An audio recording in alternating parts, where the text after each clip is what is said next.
Olá, boa noite a todos. Quinta-feira, 3 de fevereiro, melhor dizendo, veja os destaques de hoje, aqui no Segunda Edição. Efeitos da estiagem. Falta de chuva seca a lagoa e mata milhares de peixes no litoral. Será que a situação vai melhorar?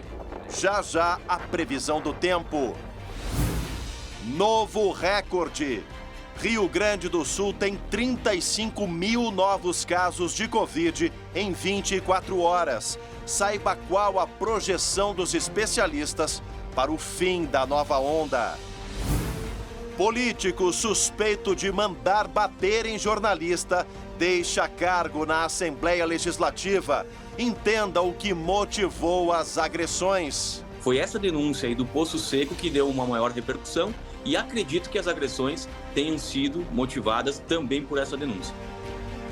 Quando se quer calar a voz de um jornalista, se quer calar a voz do povo.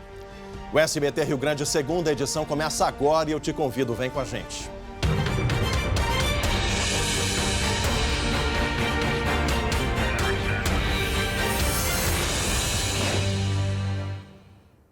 E olha, pessoal, a gente abre mais um programa, mais um SBT Rio Grande, segunda edição, com um novo alerta com relação à pandemia. Sim, porque a pandemia segue ainda do lado de fora. Porque um novo recorde de novos casos de Covid foi registrado hoje. E quem traz os detalhes para a gente desses números, retornando das férias, Luciane Coman, seja bem-vinda, Lu. Boa noite. Boa noite, Chemali. Boa noite para o pessoal de casa. É um prazer estar de volta, né? É bom tirar férias, mas é bom também retornar.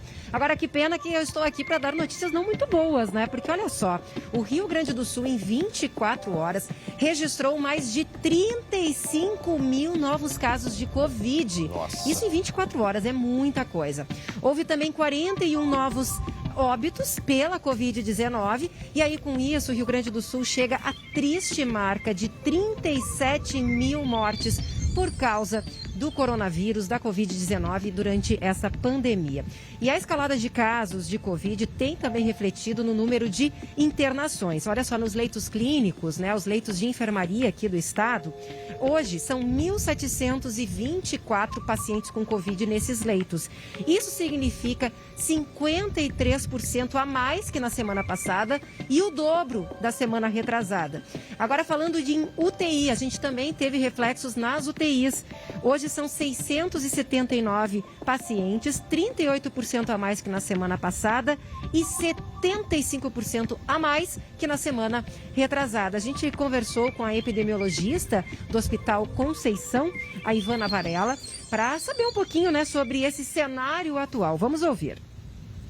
Com a circulação comunitária dessa nova variante Ômicron, que se caracteriza pela alta transmissibilidade, então já se esperaria, né, após as festividades de final de ano, um aumento exponencial do número de casos. Quanto mais pessoas contaminadas, maior a probabilidade de termos mais hospitalizações e mais óbitos, porque isso é uma ocorrência exponencial. Com certeza, né? Um aumento exponencial muito assustador. E a gente perguntou também para a Ivana Varela sobre se a gente estaria, afinal ou não, perto do fim da pandemia, né? Que é algo que a gente tem ouvido muito por aí. Vamos ver o que ela respondeu. Nós temos uma população suscetível, que provavelmente ainda não tomaram as vacinas, todas as doses, não estão com o esquema vacinal completo, e isso vai também propiciando com que se propague em função do aumento da população também, né? Mais umas 4 semanas, mais um mês de fevereiro, daí março começa a ter uma redução, né? É o que a gente espera, né, Chemali, ali depois do carnaval, que a gente possa aí já respirar aliviado, né? Todos esperam, né, Lu, o fim dessa pandemia, a imunização avançando, crianças, já nós vamos falar sobre as novidades da imunização das crianças aqui em Porto Alegre. Alô, Porto Alegre, alô, pais e mães, já tem informações. Obrigado a Lu, que está retornando hoje, mas os números ainda nos impressionam e ultrapassamos a marca aí dos 37 mil óbitos. A pandemia, a Covid, continua matando. A gente não pode relaxar, tem que manter os cuidados sanitários, gente. E olha só, um caminhoneiro que viajava para Santa Catarina foi preso em flagrante por contrabando. É o destaque que abre o nosso Giro de Notícias. O homem de 49 anos dirigiu uma carreta abordada hoje na BR-392, em Rio Grande. O veículo transportava fardos de arroz que escondiam grande quantidade de produtos importados ilegalmente. A carga foi avaliada pela Polícia Rodoviária Federal em mais de 2 milhões de reais. Um homem entrou armado em um mercado de Bom Retiro do Sul, no Vale do Taquari, e fez a limpa no caixa. Além de dinheiro, ele ainda roubou o celular da atendente. O assalto foi ontem à tarde. Um comparsa esperava do lado de fora em uma moto. Também na tarde de ontem, um criminoso com um revólver calibre 38 assaltou uma farmácia no bairro Parque dos Maias, na zona norte de Porto Alegre. Ele mandou os funcionários irem para o fundo da loja e pegou R$230 do caixa. O homem roubou ainda 2 smartphones avaliados em R$8.000. E esse flagrante é de assustar qualquer um. Um grupo de búfalos rompeu a cerca de um sítio e saiu em disparada pelas ruas de Montenegro. Os animais ficaram soltos por cerca de 3 horas até serem levados de volta para a propriedade. A fuga aconteceu ontem à tarde. Por sorte, os búfalos não feriram ninguém e nem provocaram estragos. Essa é uma imagem literalmente de filme, gente. Búfalos cruzando o asfalto ali na cidade de Montenegro realmente impressionou bastante os moradores ali daquela parte da cidade. E olha só, agora a gente atualiza o caso do jornalista agredido, vítima de uma emboscada lá em Garibaldi, na Serra, porque, segundo a polícia, existe um suposto mandante. E olha o detalhe. Ele estava na assessoria de comunicação de um deputado aqui na Assembleia Legislativa e foi exonerado. É essa a informação de agora. Yasmin Luz, boa noite, Yasmin. Boa noite, Chemali, a todos que nos acompanham. Pois é, mas a gente vai explicar porque teve exoneração, mas a pedido, Chemali, que é quando o servidor manifesta o desejo de deixar a administração pública. Isso foi publicado no Diário Oficial da Assembleia nessa segunda-feira. Ele estava na comunicação do deputado Vilmar Zanquim. O pedido de exoneração de Micael Carissimi, de 34 anos, foi feito, Chemali, no dia 28 de janeiro, que é 2 semanas depois da agressão do jornalista Daniel Carniel, que a gente trouxe aqui ontem no SBT Rio Grande, segunda edição. Vamos relembrar o caso, Chemali? Nas câmeras é possível ver o homem de boné preto sentado na calçada, em frente ao prédio. Em seguida, ele entra no local falando ao celular, meio que para dispersar ali, para ninguém desconfiar. E ele fica à espera do jornalista Daniel Carniel, de 42 anos, que logo chega para trabalhar. As agressões com socos e pontapés ocorrem no hall de entrada do edifício. Esse homem, então, de boné preto, tem 21 anos. Ele foi identificado pela polícia, confessou que recebeu dinheiro para agredir o jornalista. O Carissimi teria pago R$1.500 a um segundo envolvido no crime que levou esse jovem de boné preto até o local das agressões. O Carissimi é ex-secretário de administração, era chefe do gabinete do ex-prefeito de Garibaldi, o Antônio Setolin, e ele tinha problemas com denúncias envolvendo a administração do ex-prefeito que foram divulgados pelo jornalista Daniel no seu programa. Inclusive, vamos ouvir o que o jornalista contou sobre a denúncia. A que deu mais repercussão que a gente acredita foi a inauguração de um poço artesiano seco. Isso mesmo. Um ex-prefeito teve a coragem de inaugurar um poço artesiano seco. E 40 famílias que lá residem naquela área estão sem abastecimento de água. Quer dizer, foi lá, enganou a comunidade, não tinha água no poço e agora a população está pagando a conta, né, não tendo água. Foi essa denúncia aí do poço seco que deu uma maior repercussão e acredito que as agressões tenham sido motivadas também por essa denúncia. Nem a assessoria do deputado Vilmar Zanquim, nem o advogado do Micael Carissimi quiseram se pronunciar, Chemali.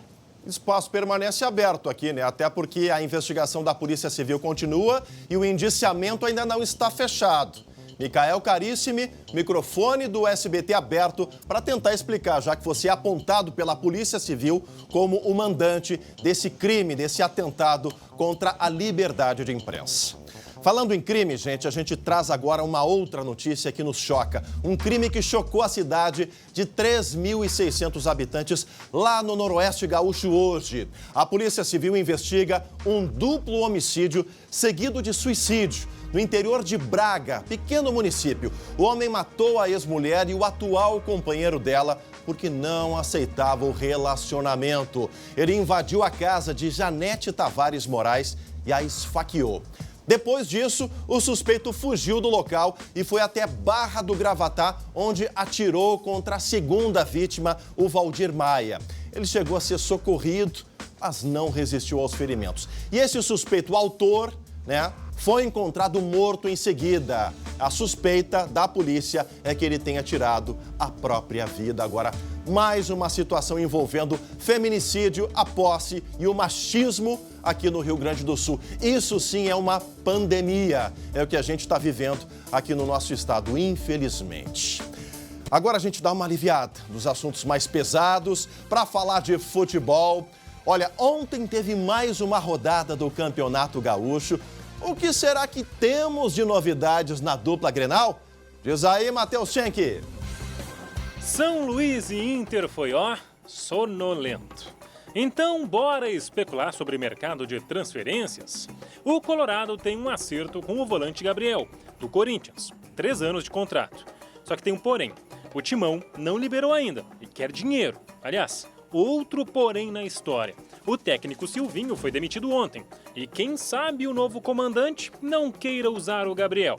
Fica a dúvida no ar. No Grêmio, o time de Wagner Mancini estreou na temporada na 3ª rodada do Gauchão. A vitória sobre o São José ajudou a manter o time encostadinho no Inter na tabela de classificação. Domingo, o tricolor encara o Guarani de Bagé, de novo na arena e de novo com titulares. Quem sabe até com reforço. Benítez, que não jogou ontem por não estar inscrito na CBF, vive a expectativa de ser regularizado a tempo. Chemali, de volta contigo. Tá certo, Schenck. Agora a gente traz o destaque de um drama, de um craque aqui do Grêmio. Porque o meia Jean-Pierre não vai mais jogar na Turquia. Ele revelou hoje, através das redes sociais, que está com um câncer no testículo, gente. O problema de saúde foi detectado nos exames médicos realizados no clube turco, o Giresunspor, lá em Istambul, na Turquia, onde Jean-Pierre iria jogar emprestado pelo Grêmio. Com essa situação, possivelmente o contrato dele será cancelado. Ele volta ao Brasil para iniciar o tratamento que deve durar de 4 a 6 semanas. Toda força aí ao Jean-Pierre para superar essa luta contra o câncer. E agora a gente volta para a redação porque Porto Alegre anunciou hoje, eu disse antes, vai ampliar o público para receber a vacina pediátrica contra o coronavírus. Os detalhes, Yasmin. A partir de amanhã, Chemali, a vacinação, então, da dose pediátrica da Pfizer vai estar disponível para crianças de 5 anos e também para o público imunodeprimido de 5 a 11 anos. Lembrando, pais e responsáveis, que o imunizante da Pfizer é aplicado em 8 unidades de saúde de Porto Alegre. São elas: Morro Santana, Centro de Saúde e API, Clínica da Família José Mauro Cerati Lopes, Moab Caldas, Santa Marta, Santo Alfredo, Nova Brasília e Guarujá. Vacinação das 8 da manhã às 5 da tarde. Anota aí, vai vacinar os pequenos. É isso aí, não percam essa chance, gente. E olha, ainda hoje, aqui no Segunda Edição, estiagem segue castigando o Rio Grande do Sul. Saiba qual a previsão de chuvas para o mês de fevereiro. E a seca também provoca impactos nas lagoas, Yasmin Luz. E revela cenas tristes como essa que a gente vê, Chemali, milhares de peixes mortos e um prejuízo estimado em 5 milhões de reais. Os detalhes na volta do intervalo. Voltamos ao vivo com a Segunda Edição para todo o nosso Rio Grande. E olha só, gente, a chuva até voltou ao nosso estado, mas os volumes ainda estão longe de recuperar os prejuízos causados pela estiagem. O momento ainda é de atenção redobrada e também de evitar o desperdício. Lá em Caxias do Sul, na Serra, já está valendo um decreto para uso racional da água. E é para lá que a gente vai agora ao vivo conversar com o Guilherme Fadanelli, saber do Fadanelli o que motivou esse decreto, meu amigo. Boa noite.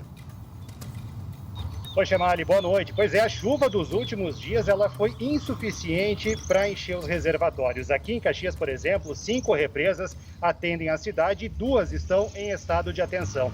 Aqui no Complexo Dalbó, onde eu estou, o nível é 54% em relação àquilo que é considerado normal e de 78% na represa do Faxinal. Por isso, o SAMAI, a autarquia que administra os serviços de água e esgoto de Caxias, publicou um decreto que proíbe o uso de água em atividades que não sejam absolutamente essenciais. Isso porque técnicos flagraram casos de desperdício ao longo do mês de janeiro. Casos aí como lavagem de calçada, encher piscinas, enfim, todas essas questões. Agora, a população, Chemali, pode ajudar nesse trabalho, fiscalizando e denunciando pelo telefone 115. Na primeira vez, a pessoa é apenas alertada. Já na segunda, vale multa mínima de R$ 280. E aí o que vale, né, meu amigo, é conscientização nesse momento que a gente está vivendo. Sem dúvida, né, Fadanelli? Agora, se na cidade a situação já está difícil, no campo ela é desesperadora, né, Fadanelli? Para quem está no campo, Chemali, a vida não está fácil. A gente tem aí imagens de uma plantação de milho em Carlos Barbosa, aqui na Serra, e olha só, as plantas não se desenvolveram, ficaram muito baixas, não cresceram e, claro, prejudicam aí o plantio, né, e a colheita posterior. Agora a gente tem imagens também dos pomares, onde frutas ficaram secas. A gente tem até imagem de um parreiral, onde as uvas não se desenvolveram, ficaram secas, parece uva passa. E quem cria animais também está sofrendo. Essa propriedade de Carlos Barbosa tem 16 vacas leiteiras. A água que ainda resta do açude é usada pelos animais para aliviar a sede e o calor. Mas o pasto segue escasso e aí é preciso complementar a alimentação com ração. Vamos ouvir. O que eu tenho de despesa, de prejuízo hoje, foi uma redução de no mínimo de 15 a 20% na produção do leite.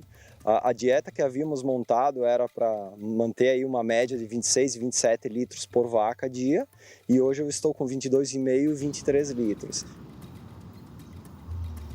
Ao todo, 384 prefeituras gaúchas decretaram situação de emergência. O que todo mundo quer saber é como o tempo vai ficar agora, nesse mês de fevereiro. E a Estel Cias nos responde. O mês de fevereiro seguirá com uma grande irregularidade na chuva, o que significa que quando a chuva acontece, ela tem volumes muito altos de precipitação em alguns pontos, associado a temporais, em outros não chove quase nada. E para reverter ou para amenizar os efeitos da estiagem, o comportamento da chuva nesse aspecto não vai ajudar muito. Nós devemos ter uma pequena melhora nas lavouras agora ao longo do mês de fevereiro, na medida em que o centro e norte do Rio Grande do Sul terá vários episódios de precipitação até o final do mês, somando aí volumes perto da média histórica do mês de fevereiro, mas para mananciais, rios e açudes, essa mudança ainda não acontece no mês de fevereiro.